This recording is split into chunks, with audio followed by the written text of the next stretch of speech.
Don't make these mistakes before the fairy update drops, and trust me, if you skip this, you will regret it and fall behind everyone else. Alright, let's get straight into it. And hey, don't make the mistake of forgetting to hit that subscribe button and the like button. It helps me more than you think. We are aiming for 1000 subscribers, so don't miss the train. The first mistake you don't want to make is skipping one of these exclusive pets, which you get out of the brand new Sky chest, called the Mandrake. Now, you might be like, why the hell should I get this pet? But don't underestimate it. For those who don't know what the Mandrake actually does, if you place it down in the garden, every single time you harvest the Mandrake crop, you have a 3.64% chance to apply the rot mutations to random fruit in your garden. Now, you might say, what's the point of this? Don't ignore the rot mutation because it has an 8x multiplier. Basically, it multiplies the value of your plant by 8x. And if you are not combining the rot mutations with the bloom mutations, you are missing out on something called the gloom mutation. The gloom mutation has a 30x multiplier, which is not bad at all. So the Mandrake is actually not a bad pet.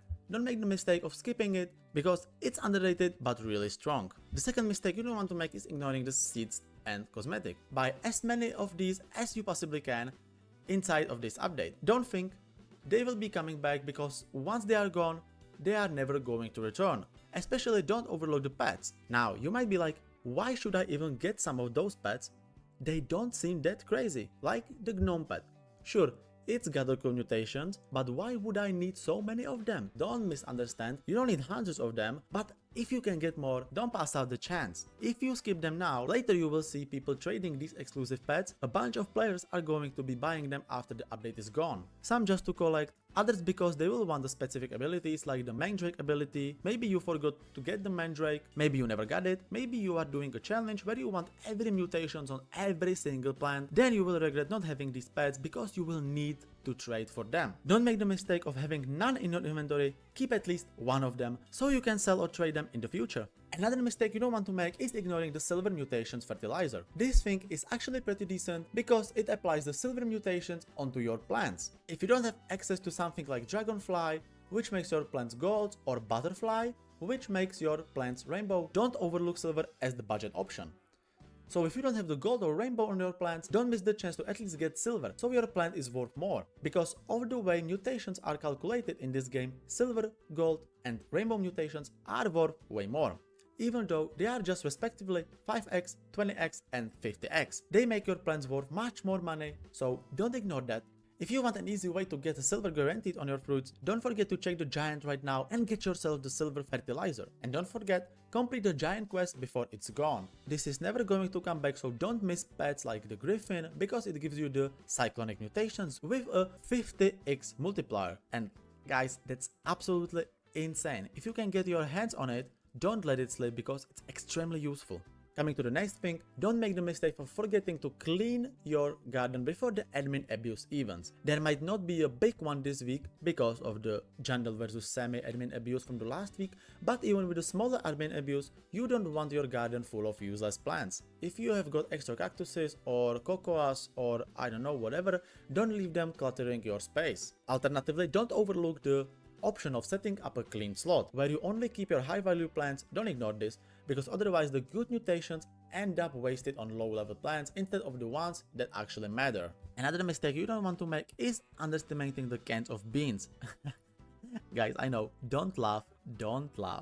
This thing is actually really good. You can jump super high with it, and while you might not know exactly when it will come in handy, don't forget that no one is going to have it after the update is gone. If you don't get it now, you will miss it forever. And guys, listen to me right now. Don't forget about shekels. Recently, the developers have started putting more focus on shekels again. Don't make the mistake of having nothing saved up before the next update. If you don't farm enough now, you will regret it later when you suddenly need trillions just to get one item. Another thing, guys, don't rush to sell your rare pets, like for example the lemon lion if you get one, the apple glaze, or even the green bean. Don't make the mistake of thinking they are worthless just because people are selling them cheap at the start. In a few weeks, once traders get their hands off them, the value goes way up. If you sell too soon, you will regret losing pets that are going to skyrocket in worth. Well, at least that's my opinion. Guys, don't ignore your pets levels. A lot of people forget this. I am not an exception, and that is why we might get a new pet mutation. So get your pets to level 50. If you don't, you will miss the chance to instantly benefit if a new pet mutations arise in the update. Don't overlook this preparation. If your pet is already level 50, you can try for the new mutation right away. And guys, also don't forget about admin abuses. They happen every Saturday, usually an hour before the update drops. Don't miss them, because during admin abuses you can make so much progress. If you don't show up, you will miss crazy amount of stock, sprinklers, seeds, and all kind of valuable items. Don't let that opportunities go away. Don't let your inventory get clogged either. If you have too many pets, don't just sit there stuck. Don't overlook the simple trick: use an alt account. Give your extra pets to your alt account so you don't risk accidentally deleting them and you free up your main account. Don't underestimate how useful this is. It saves time, space, and effort. The same goes for exclusive plans. Don't delete them if you want to keep them. Use your alt account to store them safely. And don't forget, you can also use multiple accounts to double or triple rewards during events. For example, you can use your sprinklers for other people's gardens. If you don't take advantage of that, you are missing free value. And guys, finally, the last thing, it's very simple stuff. Don't forget about that. Subscribe to this channel. Stay tuned and don't skip the tips and eventually the upgrades or even some challenges I do. And most importantly, don't forget to enjoy the game. It's meant to be fun for everyone and not stressful. So thank you guys for watching and see you in the next video. Bye.